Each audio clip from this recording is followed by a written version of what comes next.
Hi everyone, good morning. It's Margaret Manning here and welcome to 60 and Me. Hope that you're having a really beautiful day today. You're doing something, getting yourself moving out there in the world. Maybe you've been for a walk already or you're getting ready to start the day. I have just got back from a walk actually. I try to go out early in the morning because it's really peaceful. There's people walking their dogs and just nature seems to be just in a kind of pristine state. So it was really fun to get out into the world early. And now I'm back and having my cup of tea. I'm having a cherry tea this morning. Can you see how red that is? It's just beautiful. It's really fruity. I put a little bit of honey in here as well this morning because it's quite sharp taste, but it's really good. Oh, I can smell it. The cherry is amazing. But actually the area that I live in Switzerland is famous for its cherries. So during certain times of the year, I get out there and there's so many kinds. The people come in from their farms to the market, and there's maybe, I don't know, 5 or 6 different types of cherries, all different tastes. Get to experiment with them all. Anyway, cherry tea is my tea today. So what are you drinking? What's your choice? You know, I wanted to talk to you today about this theme of being fit and healthy because going out today and walking really made me realize how good it makes you feel and how, you know, by nature, we tend to just go the path of least resistance. The experts say that, you know, we always are wired almost to take the easy way out. I think that's kind of just a biological thing. But, you know, even though we know how good exercise is for us, there's 32% of people over 60 do not exercise. Even though we know it's going to make us happier, healthier, have longer life, you know, be able to do more stuff, we still hold back. So I think there's a couple of rules here or guidelines here that you can use to have a healthy lifestyle. You know, it's going to make you dynamic and energetic and ready to go, you know, go conquer the world. You fight some of those aging stereotypes. But anyway, here's 6 ideas for you. First of all, start where you are. This is being honest. You know, get the facts. Go have some blood tests. Go measure yourself properly. Don't give yourself an extra inch here and there. And, you know, step on the scale. Just know where you are. Be honest and start from that point. I mean, even if you've got some mobility issues, there are things that you can do. I'm not saying that everyone's going to wake up every morning feeling really chirpy and want to just go running around the block. But but there are some things you can do at any level of physical situation. For example, we have a great chair yoga DVD and offering, and it's really great for people who have mobility issues and just want to do the stretching and the breathing and the focus work, but aren't able to do the bending and stretching. So I think it's really there's opportunities is the point I'm trying to make. But anyway, that's number 1. Start where you are. The next thing is to pick a few activities that you love. I mean, this is not supposed to be punishment, right? I mean, there are some activities that you may not like, but find some that are. I mean, do you like to dance? Do you like to go walk around the mall, shopping mall? Do you like to go ride a bike?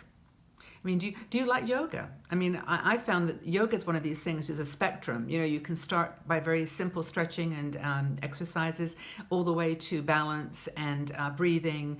It can help you with your joints, with arthritis. So there's certain things, if you like to do them, choose the place in that spectrum. You don't have to do them, the headstands. You can just do the things that work for you. So basically find a few things. I mean, if walking by yourself, you get bored, ask a friend to come with you.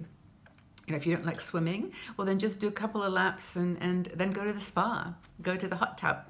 There's things you can do just to make anything work. Just sit down and identify what you are strong at, what you really like, and then amp it up. Just take it one day and then go push it a bit further. If you like walking, nothing wrong with walking. I actually walk a lot, but you have to walk with intention. You have to move your arms as well. Take some weights. Put some weights in your pocket. If you don't want to be obtrusive, but not that. I say that no one cares. I mean, everyone's out doing their own thing anyway. So just do what you can, and then just trick yourself. Trick yourself into feeling like it's gonna be fun. And I bet you'll change your mind probably. Now, the next thing is to trick your mind. Mix it up and make it fun. Try something brand new. There's a lot of community centers that do, like, for example, Pilates or Qigong or Tai Chi. Lots of things that you think, wow, I've never done that before. Wonder what that would be like. So go try it. I mean, that's a really good way to get your brain confused. You're making it fun, but then it's teaching it new motions, new movements that it never knew before, and that is super good for your brain to try new things. So that's another opportunity. I guess the point that I'm making here is to make exercise and healthy living a part of your lifestyle. You know, make it something that you do. Like for this morning, I didn't want to go out for a walk. It was kind of, well, it wasn't cold. I just didn't want to go. So I thought, I'll put my makeup on first. No, don't put your makeup on first. Just go out. And I think that's the thing, is just make it fun, make it a part of your lifestyle, and you'll see the benefits soon. The next thing is to take responsibility for your decisions. Now, you know, honestly, if you're sitting here watching me and you're saying, no way I'm going to do any of this stuff, that's totally fine. But take responsibility for it. Just own it.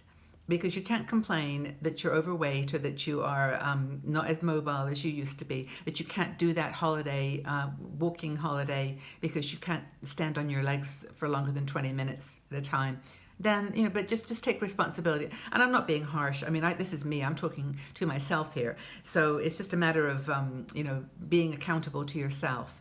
And sometimes what's really cool is to get an accountability partner. You get someone that will help you to stay on track.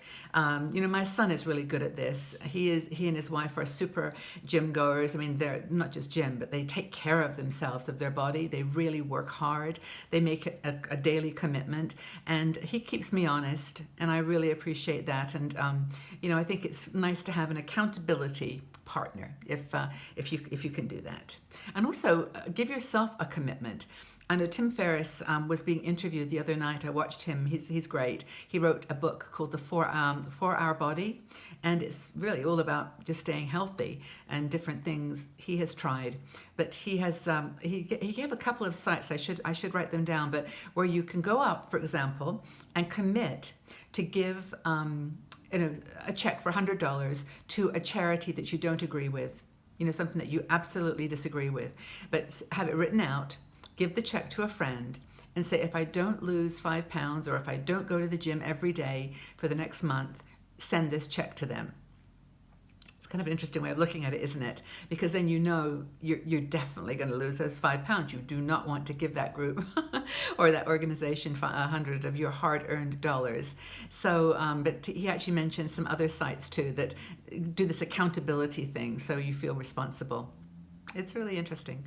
But anyway, I think that the other thing is to try to associate exercise with something positive in your life. You know, it's something that's going to help you. It's going to make you stronger for traveling to that place you want to go. It's going to have you live longer to see your grandchildren, you know, get married and have their own children. It's going to, you know, there's going to be a positive side to doing this exercise. It's not just a matter of, you know, just ticking a box. It has a purpose. That's really, really important. And if you see it as a nurturing exercise, I think you'll be more likely to do it. Does any of this resonate with you? I hope it does, because like I'd love to get it up to 40%, 30 down to 30% of us not exercising, or 20. I mean, it would be great to have everybody feeling strong and healthy. And put your suggestions or your thoughts in the comment section below. It'd be really great to hear what you have to say. So anyway, there is one more thing. I may look at my notes here. Is that choose flattering clothes. Doesn't sound sort of related, does it? But it is, because if you feel good about your appearance, you're going to want to keep that up. You're going to want to get out there into the world and, just not be afraid to work out in some leggings and tights, and, just make sure that, you don't get heavy about it. It's not a heavy thing, but flattering clothes rather than hiding yourself behind a baggy, pair of jeans or whatever is going to make you more motivated. At least that's what the experts say. And so I hope this has been useful. I think that establishing some really healthy lifestyle habits is a good thing for us women in the 60andMe community. I'd love to get your feedback too. Just tell us what you think. What kind of healthy activities do you get up to, and maybe motivate and inspire someone else. So thanks again for being here, everyone. It's wonderful to be able to chat with you like this about topics that I care about, as well as things I hope that you do too. And know that we're behind you 100,000%. That if you decide to do some of these things and you fall back, no problem. Just get up and start again. And we're here by your side. Really, we are. So leave some motivational notes for your friends in the comment section, and I look forward to seeing you all back here again soon. Now, my question for today, though, is what healthy lifestyle tips would you like to share with your sisters in the 60andMe community? Thanks so much, everybody, for being here. I do hope that you have a wonderful day, and I'll see you all back again soon. Take very good care. Bye-bye for now.